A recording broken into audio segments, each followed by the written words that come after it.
Passons maintenant à l'histoire d'un monstre marin doté de 130 dents acérées comme des rasoirs. Alors que l'Euphrate s'assèche sous nos yeux, ce qui se révèle en dessous bouleverse le monde. Ce fleuve jadis source de vie dévoile aujourd'hui des secrets enfouis depuis des millénaires. Et ce qui émerge des profondeurs laisse même les plus sceptiques perplexes. Grottes antiques, squelettes colossaux et témoignages d'une créature marine aux plus de 100 dents acérées, surgissant du lit du fleuve pour les archéologues, une découverte sans précédent. Une structure souterraine remarquablement bien conservée avec des escaliers et des voûtes datant de plusieurs milliers d'années. Mais pour les témoins locaux, c'est bien plus terrifiant, la prison des 4 anges déchus décrite dans le livre de l'Apocalypse. Sommes-nous arrivés au moment annoncé par la Bible? L'Euphrate serait-il le théâtre des événements prophétisés dans l'Apocalypse 9? Une chose est sûre, ce qui a été révélé vous laissera sans voix. Restez avec nous jusqu'au bout. Et si vous ressentez quelque chose au fond de vous, laissez une courte prière ci-dessous. Parfois, la prise de conscience commence lorsque nous nous tournons à nouveau vers Dieu. Au petit matin, sans prévenir, un violent séisme de magnitude 6 a secoué la frontière irako-turque, une zone qui, selon les sismologues, n'aurait pas dû connaître une telle rupture. Aucune faille active n'y est capable de générer une telle force à une telle profondeur. Et pourtant, le sol s'est fendu avec une précision chirurgicale. L'onde de choc ne s'est pas comportée comme un mouvement tectonique classique. Elle était abrupte, presque verticale, comme si quelque chose sous la terre avait poussé vers le haut, plutôt que la croûte terrestre ne glisse naturellement le long de ses plaques. En quelques minutes, des capteurs répartis dans plusieurs pays ont détecté une résonance inhabituelle, une vibration de basse fréquence qui ne correspondait pas à la signature d'un mouvement tectonique.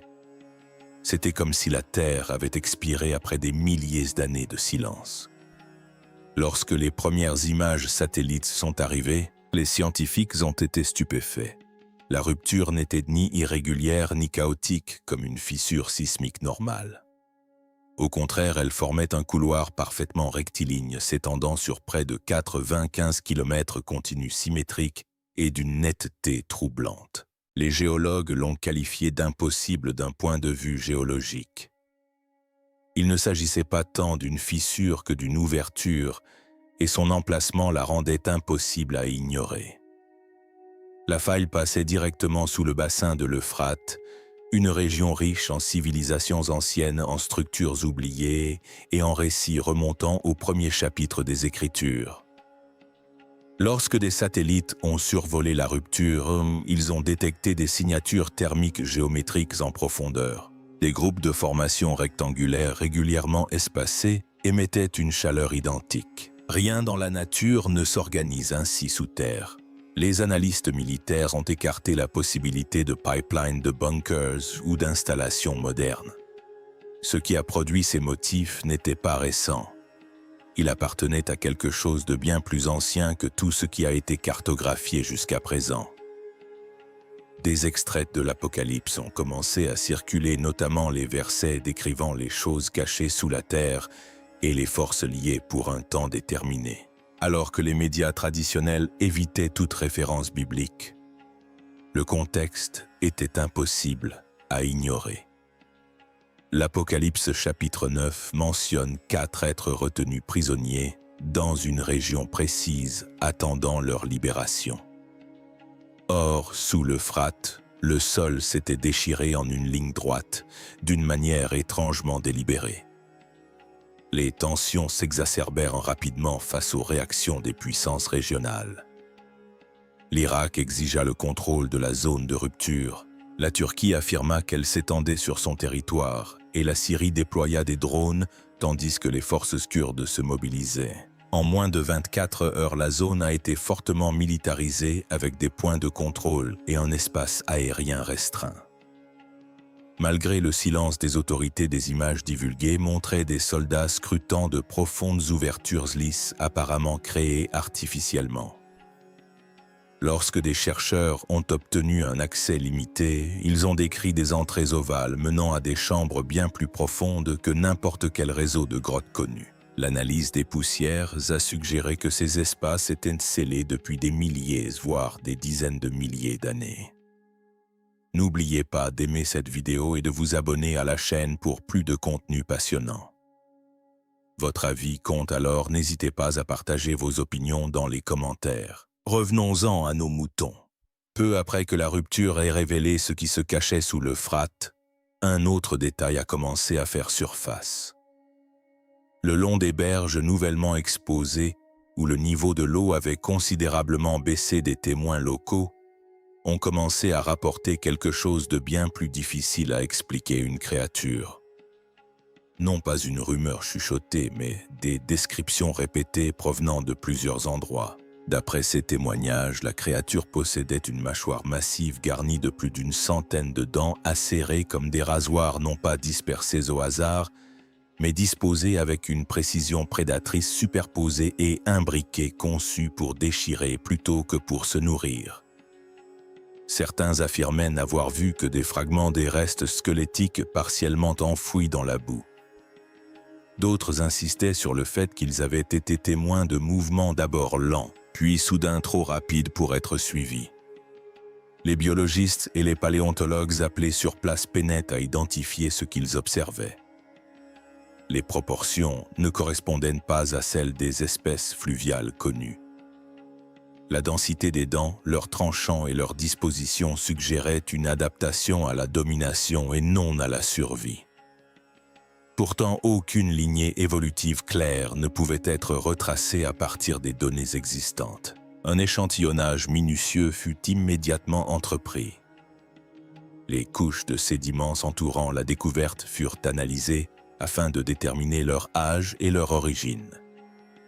Les premières indications suggéraient que, quelle que soit la nature de cette créature, elle n'avait pas été déposée récemment. Elle était là enchâssée et préservée depuis des temps considérables. Si cette structure appartenait à une espèce connue, pourquoi ne correspondait-elle à aucune forme documentée? La question restait sans réponse. Si la structure exposée le long de la rive ne correspondait à aucune espèce connue, que restait-il donc enfoui sous l'Euphrate? Tandis que les chercheurs poursuivaient leurs investigations dans le terrain, nouvellement mise au jour, une autre découverte commença à se dessiner, compliquant encore davantage la situation. À plusieurs centaines de mètres du site initial, des archéologues travaillant le long d'une portion asséchée du lit du fleuve mirent au jour ce qui semblait être une série de grands fragments d'os. Dans un premier temps, on les attribua à des restes d'animaux déplacés par l'érosion. Mais à mesure que les fouilles s'étendaient, la configuration devenait indéniable. Il ne s'agissait pas de fragments aléatoires. Ils faisaient partie d'une structure squelettique massive par sa taille et de forme humanoïde. Les proportions étaient frappantes. Les os des membres étaient allongés au-delà des proportions humaines normales, plus épais, plus denses, suggérant un corps bâti pour la force plutôt que pour l'équilibre. Les articulations étaient exceptionnellement larges, capables de supporter un poids bien supérieur à celui de n'importe quel humain moderne. Pourtant, un détail manquait, et c'était le plus important: le crâne. La partie supérieure s'arrêtait brusquement, comme si la partie crânienne avait été séparée il y a longtemps ou était restée enfouie quelque part au-delà de la zone de fouille. Les chercheurs ont cartographié avec précision la position de chaque os, mesurant les distances et analysant les couches de sédiments. Les premières conclusions suggéraient que le squelette n'avait pas été perturbé récemment. Il était resté intact à un moment donné avant que le temps ou un autre facteur n'en altère l'état. Une mâchoire massive dotée de plus d'une centaine de dents acérées comme des rasoirs a été découverte à un autre endroit le long du même réseau hydrographique. Prisées individuellement, chaque découverte était déjà difficile à expliquer. Mais ensemble, elles soulevaient une question à laquelle personne n'osait répondre: ouvertement, ces restes appartiennent-ils à Si la structure squelettique et la tête isolée appartenaient autrefois au même organisme, pourquoi étaient-elles séparées par une telle distance? Quelle force pourrait diviser quelque chose de cette taille et le laisser enfoui en fragments dans le lit de la rivière? C'est ici que les textes anciens résonnent avec une force nouvelle. Dans Genèse 6:4, il est écrit « Les Néphilim étaient sur la terre en ces temps-là. Ces héros d'autrefois, des hommes de renom, décrits non seulement comme grands, mais aussi comme puissants distincts et différents de l'humanité ordinaire. » Des traditions ultérieures parleront d'êtres dont la présence perturba l'ordre naturel des créatures liées à la fois à la terre et à quelque chose qui la transcende. Les Écritures ne s'attardent pas sur leur biologie. Elles se concentrent sur leur impact, leur corruption, leur rôle dans un monde qui avait commencé à s'éloigner de son Créateur.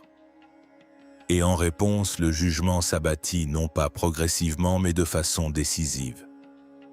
Si l'assèchement de l'Euphrate révèle effectivement d'anciens secrets, ce squelette pourrait-il être une révélation divine, un signe des temps à venir? Cette découverte étonnante survient en une période de bouleversements mondiaux, de phénomènes naturels étranges et de signes de plus en plus nombreux que beaucoup interprètent comme l'accomplissement des prophéties bibliques. Le livre de l'Apocalypse parle d'une période où l'Euphrate s'asséchera, préparant ainsi le terrain pour des événements majeurs de la fin des temps. Pourquoi un squelette de Néphilim a-t-il été retrouvé dans l'Euphrate? Ce fleuve antique est depuis longtemps auréolé de mystère et revêt une profonde signification biblique. Nombreux sont ceux qui croient que ces eaux recèlent d'anciens tombeaux des cités perdues, voire des portails vers des royaumes surnaturels. Une théorie suggère que les Néphilim furent emprisonnés sous terre après le déluge, comme le mentionne l'épître de Jude 6, qui affirme que les anges ayant abandonné leur place sont retenus enchaînés à jamais dans les ténèbres jusqu'au jugement du grand jour. Si cette interprétation est juste, l'assèchement de l'Euphrate pourrait ne pas être un simple phénomène naturel mais un signe divin. L'indication qu'un secret ancien caché depuis des millénaires est sur le point d'être révélé. Que dit donc la Bible au sujet des Néphilim? Dans l'Ancien Testament, ils sont décrits comme des hommes puissants d'une stature, d'une force et d'une influence considérables. Ils seraient des descendants des fils de Dieu et des filles des hommes. Dans certaines traductions de la Bible hébraïque, le mot Néphilim est interprété comme « géant », tandis que dans d'autres, sa signification est moins certaine. Les Néphilim étaient dans le pays en ces temps-là, et même après, lorsque les fils de Dieu s'unirent aux filles des hommes et eurent d'elles des enfants. Ce sont là les héros d'autrefois, des hommes de renom. Deuxièmement, Genèse 6:4. La véritable nature des Néphilim a toujours fait l'objet de débats. Le terme lui-même n'apparaît que 2 fois dans la Bible, d'abord dans Genèse 6:16, puis en Nombre 13:33. Depuis des siècles, les érudits et les théologiens débattent de la signification du terme Néphilim, certains le traduisant par « géant », d'autres par « être déchu ». La plupart des versions bibliques anciennes l'interprétaient comme désignant des géants. Cependant, Akia de Sinopé, dans sa traduction de l'hébreu vers le grec, proposa une perspective différente, l'interprétant comme désignant les êtres déchus ou ceux qui avaient succombé devant leurs ennemis. Or, dans la Genèse 6, le passage ne décrit pas directement les Néphilim comme des géants. Il les présente plutôt comme les descendants des fils de Dieu et de femmes humaines existant avant le déluge, et reconnus comme des hommes puissants et respectés. Lorsque les hommes commencèrent à se multiplier sur la terre, et que des filles leur furent nées, les fils de Dieu virent que les filles des hommes étaient belles, et ils prirent pour femmes celles qu'ils choisirent. Alors l'Éternel dit, « Mon esprit ne luttera pas toujours avec l'homme, car il n'est que chair. Ses jours seront de 120 ans. » En ces jours-là et après, les Néphilim étaient sur la terre. Lorsque les fils de Dieu s'unirent aux filles des hommes et leur donnèrent des enfants, ces hommes étaient des héros d'autrefois, des hommes de renom, L'Éternel vit que la méchanceté de l'homme était grande sur la terre et que toutes les pensées de son cœur étaient mauvaises. L'Éternel se repentit d'avoir créé l'homme sur la terre, et cela le peina profondément. En revanche, le livre des Nombres 13:33 donne une idée plus précise de leur taille, et là nous vîmes les Néphilim, les fils d'anges. Nous nous semblâmes comme des sauterelles, et c'est ainsi que nous leur parurons.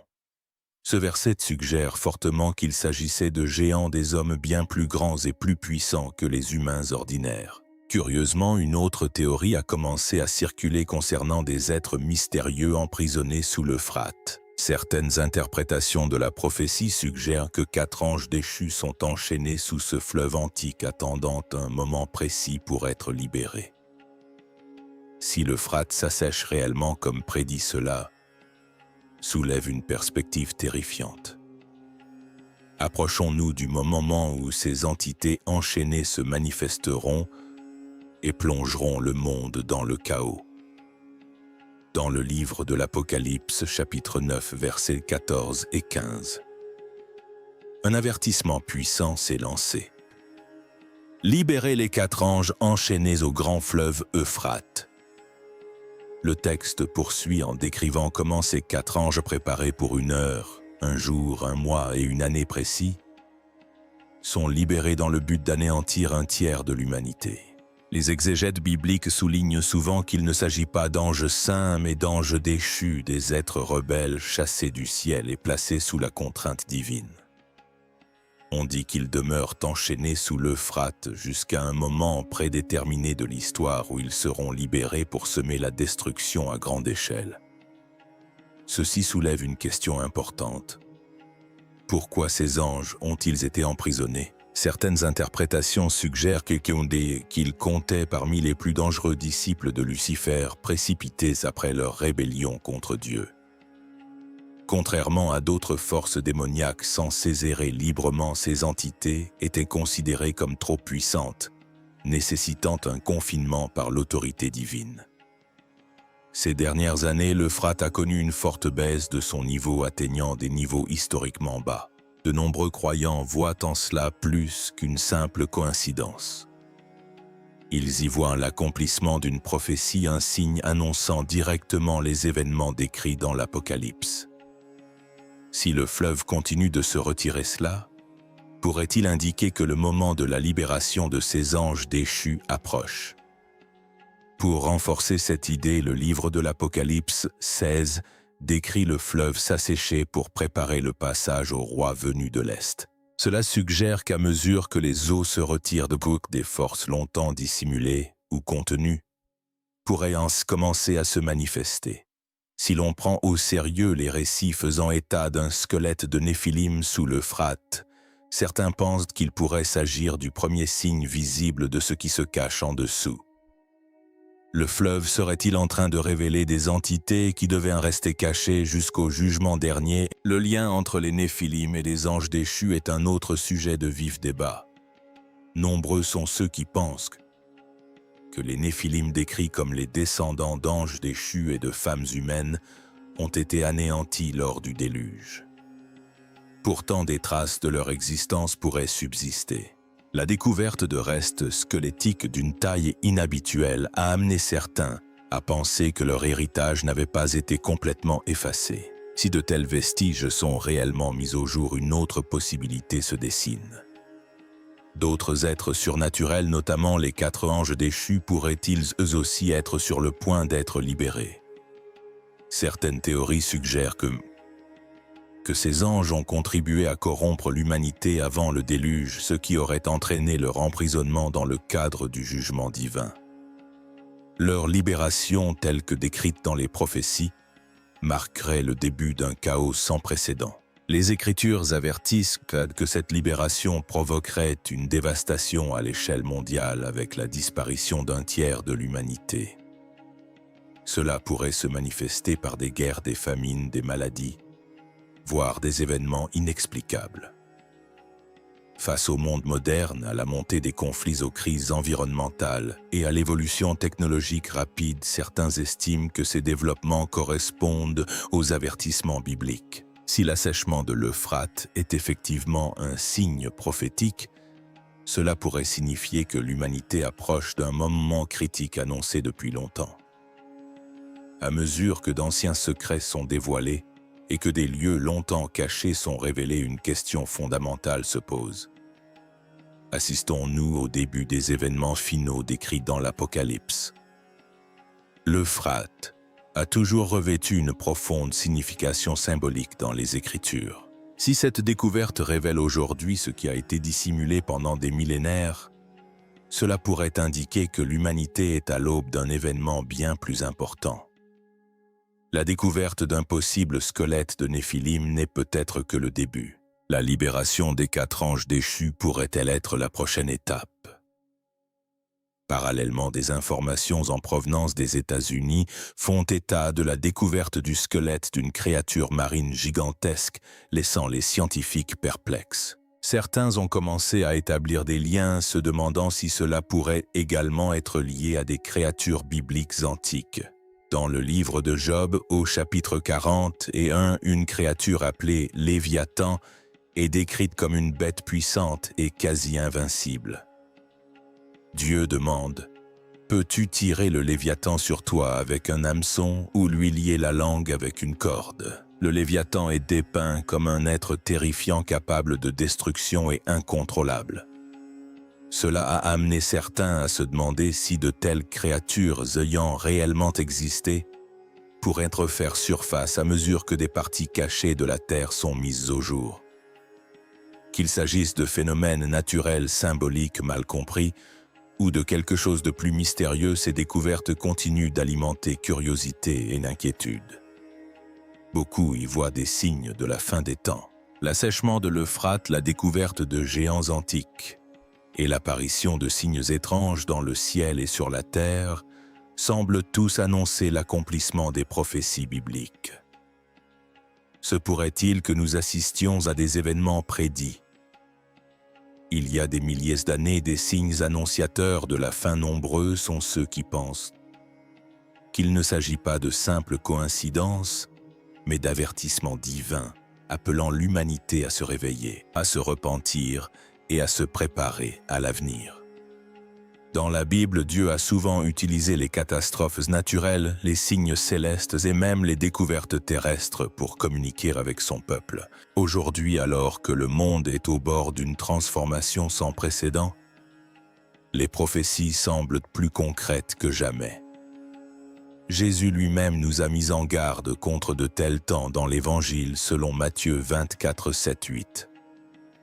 Il a dit que des nations se dresseraient les unes contre les autres et des royaumes contre d'autres. Il y aurait des famines et des tremblements de terre en divers lieux. Tout cela annonçait les douleurs de l'enfantement. Cette image suggère que, de même que les douleurs de l'accouchement s'intensifient avant la naissance, les conflits, les catastrophes et les troubles mondiaux s'intensifieront également à l'approche des derniers jours. Si nous observons le monde actuel, nous constatons des conflits entre nations, des difficultés économiques, des catastrophes naturelles et des signes célestes inhabituels. Ces événements ressemblent fortement aux descriptions de Jésus, ce qui amène beaucoup à croire que l'humanité se rapproche d'un tournant prophétique. La Bible évoque également l'Euphrate dans plusieurs passages relatifs à la fin des temps. Son assèchement n'est pas perçu comme un simple problème environnemental, mais comme l'accomplissement d'une prophétie. Dans le livre de l'Apocalypse 16-12, il est dit que le 6e ange a versé sa coupe sur le grand fleuve Euphrate et que ses eaux se sont taries afin de préparer le chemin au roi venant de l'Orient. Cela suggère que la disparition du fleuve pourrait jouer un rôle clé dans les événements précédant les batailles finales souvent associées à l'Armageddon. Alors que l'Euphrate se retire d'étranges découvertes, sont également rapportés notamment ce qui semble être un squelette géant possiblement lié aux Néphilim. Dans le livre de la Genèse 6.4, il est écrit que les Néphilim étaient sur la terre en ces temps-là et aussi après, lorsque les fils de Dieu s'unirent aux filles des hommes et eurent des enfants avec elles. Ce fut entre les héros d'autrefois des hommes de renom. Si de tels restes appartiennent réellement aux Néphilim, Cela indiquerait que ces récits anciens n'étaient pas simplement symboliques. Leur réapparition pourrait être interprétée comme un avertissement des forces longtemps restées cachées commencent à refaire surface. À l'instar des prophéties qui annoncent un conflit spirituel dans les derniers jours. Face à la multiplication des guerres, des épidémies, des catastrophes naturelles et de l'instabilité mondiale, il devient de plus en plus difficile pour beaucoup d'ignorer ces signes. Certains pensent que nous vivons les temps précédant le retour de Jésus-Christ. L'apôtre Paul nous avertissait dans sa deuxième épître à Timothée 3:1-5 que les derniers jours seraient marqués par des temps terribles. Les hommes deviendraient égoïstes, avides d'argent, orgueilleux, injurieux, désobéissants, ingrats et sans maîtrise de soi. Comparé au monde actuel, cette période présente des similitudes frappantes. Corruption croissante, avidité, déclin moral et tromperie généralisée. Cela soulève une question cruciale, la découverte de vestiges gigantesques. L'assèchement de l'Euphrate et le chaos croissant dans le monde sont-ils liés? S'agit-il de signes annonciateurs d'une urgence? Si ces avertissements bibliques se réalisent sous nos yeux nombreux, sont ceux qui estiment que le moment est venu de se tourner vers Dieu, de fortifier leur foi et de se préparer spirituellement. L'Écriture souligne que ceux qui ne sont pas préparés risquent d'être pris au dépourvu. Dans l'Évangile selon Matthieu 24:44, Jésus exhorte son peuple à rester vigilant car nul ne connaît le jour ni l'heure de son retour. De même qu'un propriétaire se méfierait d'un cambrioleur, les croyants sont appelés à être prêts en tout temps. Les événements liés à l'Euphrate et à la situation du monde moderne ne sont peut-être pas le fruit du hasard. Pour beaucoup, ils sont perçus comme des avertissements, une invitation à rechercher la vérité, à se repentir et à se préparer à l'avenir. Sommes-nous à l'aube des derniers jours? Nul ne peut l'affirmer avec certitude, mais pour ceux qui croient une chose demeure claire. Le message des Écritures continue de se dévoiler sous nos yeux, invitant chacun à la réflexion, à l'éveil et à la croissance spirituelle. Et pourtant, tandis que la terre révèle ce qui était enfoui, et que les mers rendent leurs vestiges antiques, une autre forme de révélation s'opère non pas gravée dans la pierre ou l'os, mais inscrite discrètement dans le cœur de l'humanité. Elle ne survient pas par des tremblements de terre ou des ruptures. Elle se déploie à travers les choix, les désirs et l'évolution progressive de la conception du bien et du mal au sein d'une génération. Par-delà les nations et les cultures, un changement subtil s'est opéré. Ce qui était autrefois tenu pour vérité se plie désormais à l'opinion. Ce qui était jadis contenu cherche maintenant à s'exprimer sans limite. On observe une soif croissante non pas de sagesse mais d'égocentrisme, non pas de vérité mais de reconnaissance. Et bien que cela paraisse banal, l'Écriture décrit depuis longtemps ce phénomène avec une clarté saisissante. Dans 2 Timothée 3:15, l'apôtre Paul évoque une époque où les hommes seront égocentriques, avides d'argent, orgueilleux, blasphémateurs, ingrats, impies et dépourvus d'amour. Ce n'est pas une condamnation, mais une prise de conscience, un miroir tendu vers une ère future, une ère où le progrès extérieur masque le déclin intérieur. Le prophète Isaïe avait déjà mis en garde contre un tel bouleversement, disant « Malheur à ceux qui appellent le mal bien et le bien mal, qui font des ténèbres la lumière et de la lumière les ténèbres. » Isaïe 5:20. Il s'agit d'un renversement non pas des systèmes, mais de la perception elle-même. Une confusion silencieuse qui se propage non par la force, mais par l'acceptation. Et dans l'ancien Israël, un schéma similaire s'est manifesté. Le livre des Juges rapporte une phrase troublante qui s'est répétée tout au long de cette époque. Chacun faisait ce qui lui semblait bon. Au début, ce n'était pas le chaos, c'était la liberté. Une liberté sans repère, sans vérité pour la stabiliser. Et peu à peu, cette liberté céda la place à la division, à la perte, à un peuple incapable de reconnaître la voie qui le guidait jadis. Même Salomon, roi d'une sagesse infinie, médita sur le danger d'une telle voie. « Il y a une voie qui paraît droite à l'homme, » écrivit-il, « mais son aboutissement, c'est la mort. » Le danger ne réside donc pas toujours dans ce qui paraît mauvais, mais dans ce qui semble juste sans discernement. Pourtant, au sein de ces avertissements, se cache toujours une invitation. Car les Écritures ne révèlent pas le déclin pour condamner, mais pour éveiller. Dans Michée 6, l'appel est simple et pourtant inébranlable: agir avec justice, aimer la miséricorde et marcher humblement avec son Dieu. Non pas la complexité mais la clarté, non pas la peur mais le retour. Ainsi, tandis que le monde qui nous entoure se transforme au gré des découvertes souterraines et des mutations du cœur humain, la question fondamentale n'est pas seulement de savoir ce qui se passe, mais aussi ce que cela révèle. Car si les signes de la création pointent vers l'extérieur et ceux de la société vers l'intérieur, alors les uns comme les autres expriment la même vérité de manière différente. L'humanité ne dérive pas par hasard, que chaque époque a son moment de reconnaissance, et que même en temps de confusion, le chemin de la vérité n'a jamais été détourné, seulement occulté. Et si les signes qui nous entourent ne sont pas le fruit du hasard, mais tissés d'une intention profonde, alors la question se tourne à nouveau vers l'intérieur, non vers la peur, mais vers la préparation. Car tout au long de l'Écriture, chaque fois que le monde s'est trouvé à un tournant décisif, Dieu n'est pas resté silencieux. Il a élevé la voix. Il a lancé des avertissements. Il a appelé à la foi non comme à une idée, mais comme à une réponse vivante. La foi dans sa forme la plus simple ne commence pas par la certitude, mais par la recherche. Dans l'évangile de Luc, les disciples vinrent un jour trouver Jésus avec une humble requête: « Seigneur, augmente notre foi. » Ils ne prétendaient pas la posséder pleinement. Ils la lui demandaient, et dans cette question, ils ont révélé le premier pas. La foi grandit lorsqu'on la désire.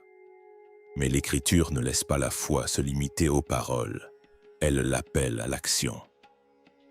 L'Épître de Jacques dit clairement: « Mettez en pratique la parole et ne vous contentez pas de l'écouter. Car la foi qui reste inactive s'étiole, tandis que la foi exprimée par l'obéissance s'enracine. » Comme Abraham qui marcha sans connaître sa destination, se fiant non pas à ce qu'il voyait, mais à celui qui avait parlé. Et pourtant, il y a une strate plus profonde encore, la confiance qui demeure même lorsque la compréhension fait défaut. Le psalmiste écrit: « Ton chemin était dans la mer, ta trace dans les grandes eaux, et tes pas n'étaient pas connus. » Le temps de Dieu est souvent invisible. Ses actions ne sont pas toujours comprises. Et pourtant, la foi demeure non pas parce qu'elle voit clairement, mais parce qu'elle a une confiance totale. C'est là que le rôle du veilleur commence à se dessiner. Dans le livre d'Ézéchiel, le veilleur n'est pas celui qui donne l'avertissement, mais celui qui le reconnaît. Quand il voit l'épée s'abattre sur le pays, s'il sonne de la trompette et avertit le peuple, sa responsabilité n'est pas de maîtriser l'instant présent, mais d'éveiller les consciences. Car Jésus lui-même a parlé d'une époque où une telle prise de conscience serait rare. Comme au temps de Noé, il en sera de même au temps du Fils de l'homme. La vie continuait alors comme d'habitude. On mangeait, on construisait, on faisait des projets jusqu'à ce que le moment fatidique arrive. Non pas faute d'avertissement, mais parce qu'il n'avait pas été perçu. Et dans cette vocation, la question n'est plus seulement de savoir ce qui se passe dans le monde, mais comment on choisit de réagir lorsque les signes sont déjà là. Considérés isolément, ces signes peuvent être ignorés. On pourrait prendre un fleuve à sec pour le climat. Les vestiges anciens peuvent être qualifiés de coïncidence. Le changement social peut être qualifié de progrès. Mais lorsque ces événements convergent, la nature se transforme. L'histoire se révèle, l'invisible se devine et les cœurs humains s'égarent. L'Écriture nous invite à regarder à nouveau, non pas séparément, mais ensemble. Jésus a dit: « Quand vous verrez toutes ces choses, sachez que le Seigneur est proche à la porte. » Ce n'est pas un signe ni deux, mais un dessein qui se dessine simultanément à travers la création, l'histoire et l'humanité. Le prophète Daniel a parlé d'un temps où la connaissance augmenterait, tandis qu'Amos déclarait « Car le Seigneur l'Éternel ne fait rien sans avoir révélé son secret à ses serviteurs. » Et dans Hébreux 12, 27, il est écrit: Il est écrit que ce qui peut être ébranlé sera ébranlé afin que ce qui ne peut être ébranlé demeure. Si le fleuve révèle ce qui était caché que nous réserve l'avenir, si des choses anciennes refont surface, vers quoi pointent-elles? Si les Écritures s'accordent avec le présent, où en sommes-nous? Si ce message vous a amené à la réflexion, prenez un instant pour y répondre. Partagez vos pensées, et si le cœur vous en dit, laissez une courte prière ci-dessous. Merci de nous accompagner dans ce cheminement vers l'essence même.